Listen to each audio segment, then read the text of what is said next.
I'm Mary Miller, and I know most of you, and I get to introduce John Zeiba, who is not only my State Farm agent, but one of the people that I know that's really cool about starting new businesses and stepping outside the box. He is an entrepreneur from his soul. To talk to us, come on up. Thank you, Mary. You're welcome. Like I said, I'm John Zeiba, and I'm not a public speaker. I'm not sure why Marion asked me to do this, and I don't really see myself as an entrepreneur. She does, I don't. And my wife says, why would Marion ask you to talk? You don't talk to anybody. We'll go to the mall, and I'll sit out beside the guy while the women are shopping, and she'll come back. She says, well, what does he do? Or tell me, what'd you find? Well, he does this. That's all I found out, what he does. Because that's what men say. Well, what do you do?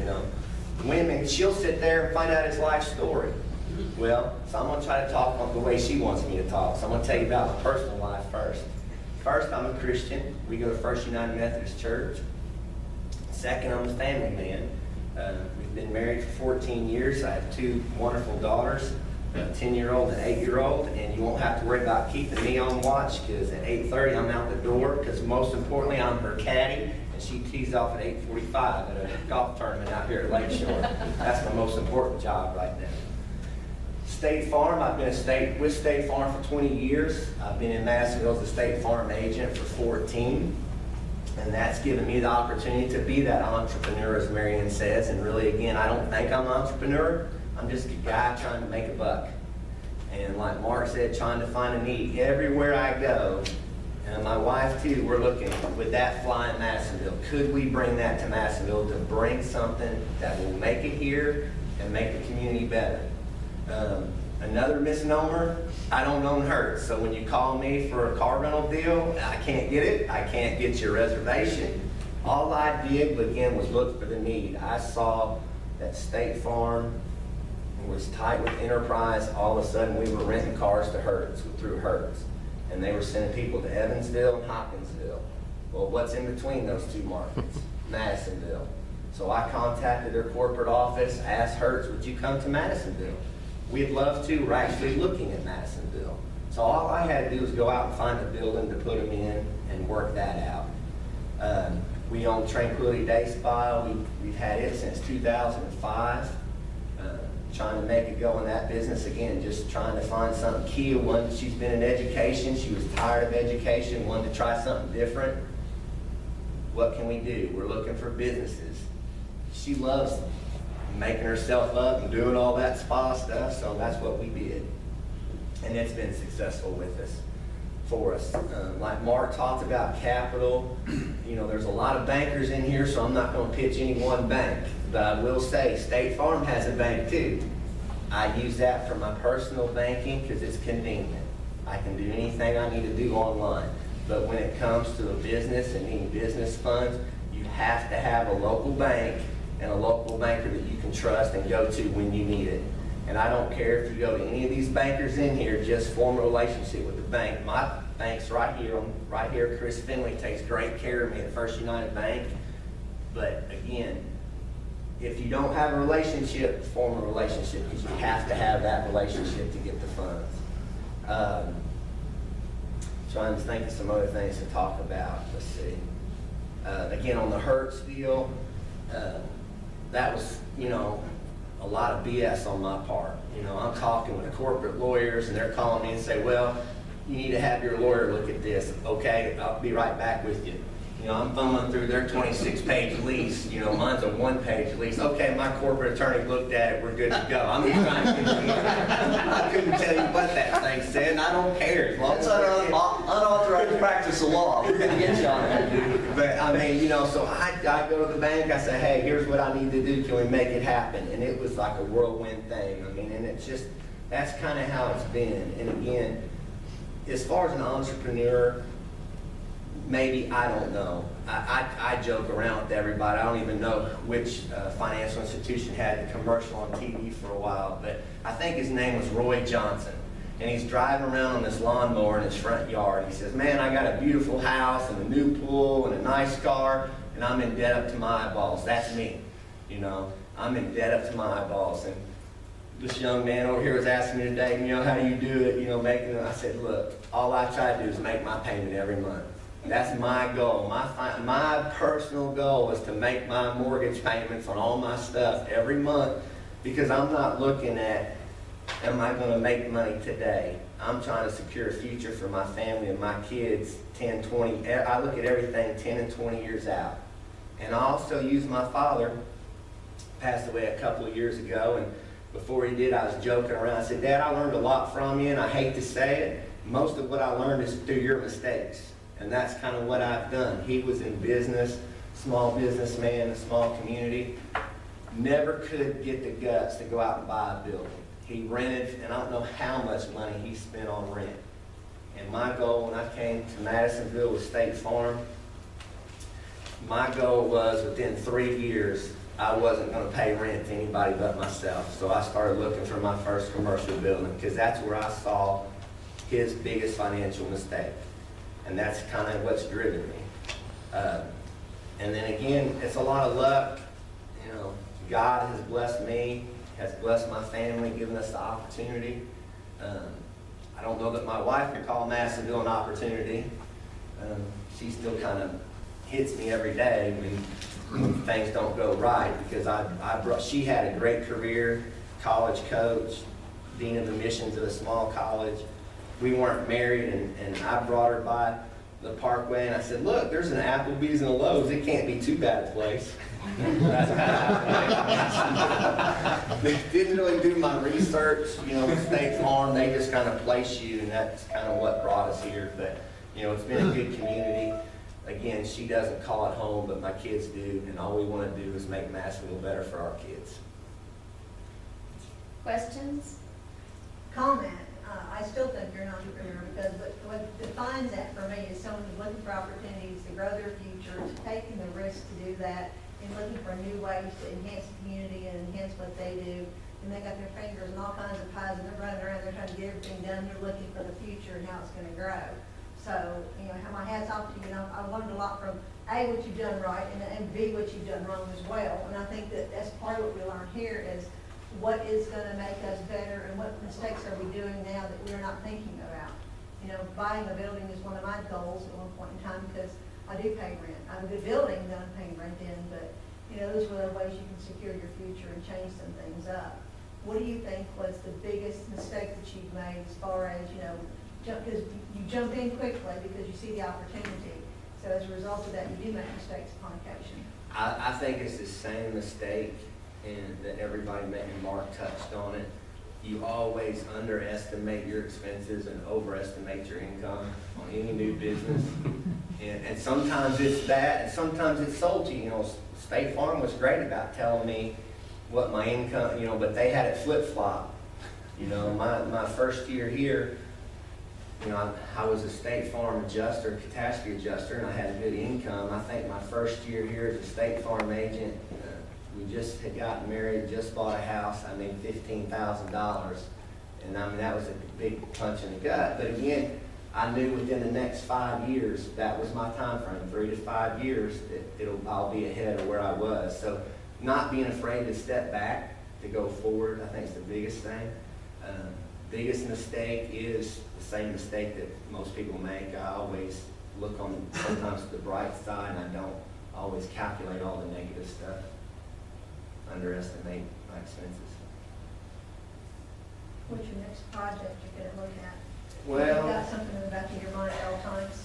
No, I always, you know, like we just put another, brought an HMB engineering firm into Madisonville. They rented a space next to Hertz, and that lady came into me on like April 25th.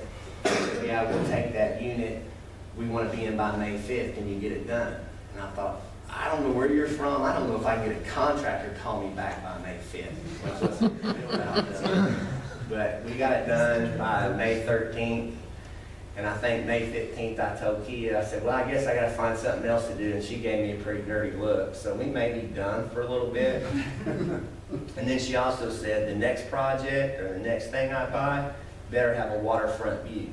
So I don't know if that means a new lake house or a beach house, but I don't know if it's going to be on Center Street. It's a retention pond. Don't you have a lake view at your business sometimes? Yes, That was perfect. didn't I? Yeah, I was the island in the sea back 2 years ago or a year ago. Anything else? You and I have talked a little bit about how kind of both when we're out in other communities, what you see and how does that translate. What makes you in particular think that way? I think a lot of entrepreneurs have these ideas, but you actually act on them. And that's the great divide for a lot of entrepreneurs. Yeah, sure. I'm not sure. Like, you know, maybe it's just built in you. I don't know how to answer that. It's just that's the first thing. You know, whenever we're somewhere, that's the first thing we talk about. Well, you know, would this go? And you know, Kia and I love Chipotle restaurant. You know, that's everything. Man, would that go in Madisonville? You know, so first thing we do. I don't know why that happens. It just does. You know, you're just always trying to think, well, is that something that we could do to make money? Because I like making money. You know, when I interviewed with State Farm, the vice president of State Farm for our region, or the president actually, looked at me in the interview and his question, he just looked at me and said, money. How's that a question? I didn't know how to answer that. I said, well, I like it, you gotta have it. So you gotta work to get it, you know? So I guess that was good enough. I mean, you know, it's not about, again, I'm not worried about, I have no more cash in my pocket today than I had when I was running around the beach at Florida State taking 5-week spring breaks because my friends from different colleges would come down and you just never found your way back to campus. And I have never had any more money now. But again, it's always looking for the future and trying to make a better place for my kids and have something for them to have income coming in so they don't have to work as hard because, again, my dad, he worked in that small business till he was 68, 69. You know, and his accountant finally said, you know, Jim, if you're working just because you want to work, that's fine, but you're really not making money. You know, you're competing. He had a small appliance store, and he started competing against Best Buy and Sam's. He couldn't do it. You can't compete against them. He's like, well, I guess it's time to retire. So he finally retired, and in about 2 years, he was in a place that, you know, he was at home. He never, thankfully, didn't have to go to an assisted living or a long-term care facility. But I saw he never got to enjoy his lifelong earnings. John Zeiba's not going to do that. I mean, Chris Finley teaches me all the time, like I never work. He's like, you working today? You know, your 2 hours, you get your 2 hours in. But again, like I said, my most important thing is my family, and it's the tombstone theory. My tombstone's not going to say I was the best State Farm agent in the country. You know, I was an entrepreneur, I was this. I want to say I was a great husband and a great father, and I want my family to be there around me. And in order to do that, I'm going to spend my time with them now when I can, and I have the health. So that's kind of what drives me. So you're a goal setter, and do you write them down? No, and I get in trouble by my district manager all the time. You know, well, where's your goals? You know, what are you going? I said, you know, I put these goals down all the time, and I can't find the people to help me get to those goals. I think that's Marion asked me too to talk about my biggest struggle. My biggest struggle is workforce, and I don't know that it's just Madisonville. I think it may be nationwide. I mean, the new generation, and if some of you are in here, I don't mean to offend you, but they don't really care. You know, they're not driven. You know, you can put bonuses out there, and if I get it, I get it. If I don't, I don't. I even see it on the insurance side. I mean, most of you were in the same place. When we were 16, we couldn't wait to get our driver's license. Some of these kids today, they don't act like they really care, because they don't care if they have that face-to-face contact. They can sit at home and carry on a conversation with their friend across town. You and I had to ride our bikes or drive to go see them. So, you know, again, I know a lot of times, and it may be the wrong thing to do, you should have all these goals, and short-term and long-term. You know, State Farm wants you to break them down weekly and monthly. You know, I don't. I just, that long-term path, you know, if I get there, I get there, and I'm not going to stress about it if I don't.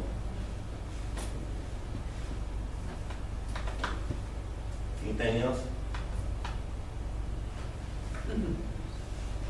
Carol? How do you feel about, you know, obviously you're not the only State Farm agent in town, you're not the only insurance agent, I'm not the only massage therapist, you know, we've established there's more than one bank. How do you see staying relevant? Just keeping yourself to where, I mean, I always say, when people ask me, I came in here and there were lots of other massage therapists, obviously you've got some. And I just say, there's plenty of people and everyone's different, there's plenty of people. What is your theory on that and how do you? Well, again, I think the way to stay relevant is, again, being a Christian, to treat people the right way, to try to work in your community and do things in your community. Again, there's a lot of insurance agencies in this town. I just try to make sure that I'm out there, always out there trying to help. If somebody asks me to do something, regardless of how ridiculous it is, like walk in high heels for a mile, yeah, I'll do it. Now, I wasn't thinking when I said that, because I thought, well, my wife's got plenty of high heels. Well, I tried one of them on last night. There's no way in heck that I'm gonna get that shoe on. So now I gotta go somewhere and buy a high heel. Now, how ridiculous am I gonna look at TJ Maxx trying on some heels and gonna be looking like, what the heck? But it's just stuff like that. Just try to always be out there. I'm kind of new in the social networking. I don't get into Facebook. I have young team members with State Farm that do that. Of course, I found out yesterday when compliance called me and said, hey, you can't put that on Facebook, take that down. I'm the one that gets in trouble. I don't know what's on there. I don't even know how to open Facebook. But just that whole social networking, try to have people around there to do that. But just to be there, be the best you can be. And that's when people ask me who my biggest competition is. It's the other State Farm agents. We sell the same product. It's the same price. I just have to try to be better at being available than they are.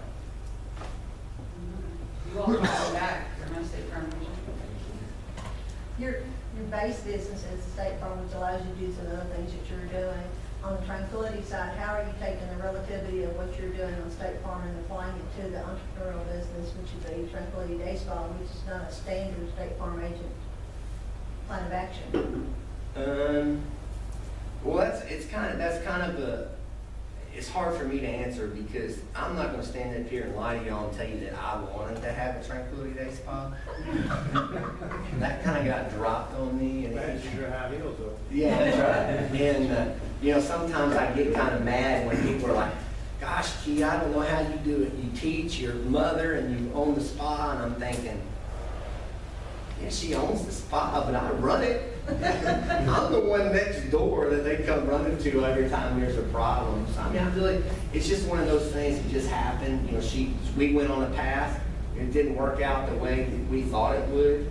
She missed being around the younger generation and the kids and the teaching, so she went back. So it got dropped on my lap. So what can I do about it? But just try to work it the best I can. I'm not great at it. I do it. So, You'll need it after you walk mine in those high heels. John, in terms of surrounding yourself with other people, I think it was the 90-10 rule. I think I'm wise if I spend 90% of my time doing the things that I'm best at and enjoy the most, 10% of my time with that other stuff, and then find people to do the rest of that. Do you follow that philosophy, and how do you accomplish that? How do you identify your strengths and play those? Yeah, exactly.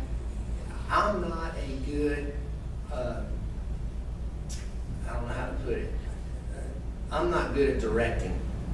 I was a kid that my mother used to tell me, well, if I got to follow you around and redo everything, I might as well do it myself. So that's kind of what I find myself doing, is I don't do a lot of teaching and growing and coaching. I just do it. And the 90 or 80% of the stuff that we do, and it's that way with State Farm too. My best customers cost me about 20% of my work.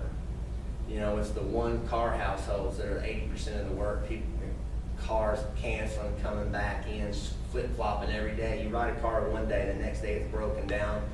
They're back to the car lot to get another one. So I try to spend, again, most of my time doing what I feel like, I don't even know how to put this stuff like this, where I'm out doing the things I want to do, talking one-on-one, selling, hanging out at the bank, you know, whatever it is. I don't want to spend my time making changes or calling late pays, so that's what I have team members for. John, the one thing we've found, and I'm Bruce Spencer with Spencer Brothers, the mini storage, and also with Arctic Refrigeration. The one thing I've found over the years, and I've had a lot of years in it, there are some people that are not worth dealing with. You gotta sort those out, because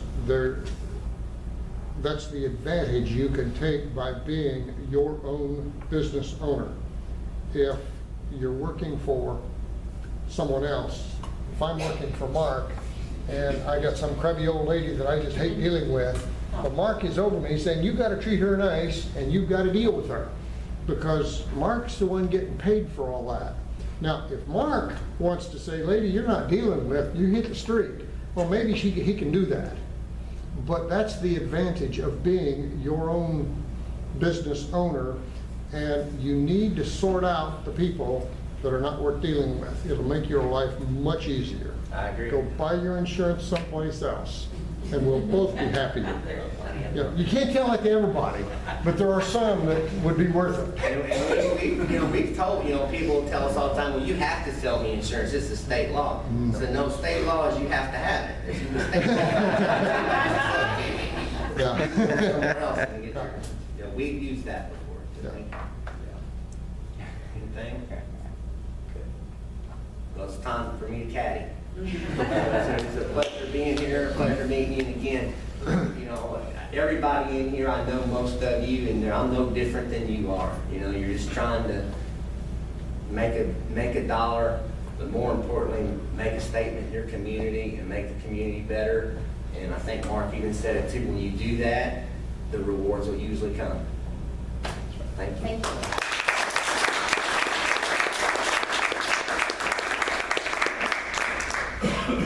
Thank you very much for coming. You'll notice you've got an announcement sheet. If you have an announcement you would like to turn in each week, just email us and we'll be glad to put it on the back. And next week we have our very own Kevin Cotton is going to be presenting, and we actually have someone from Pembroke, MB Rolling Distilleries. Paul, MB Rolling Distillery. He's not going to be bringing samples, sorry. I don't think. He That open, just. may bring, no, I don't think he'll bring it. You can make that suggestion. Yes.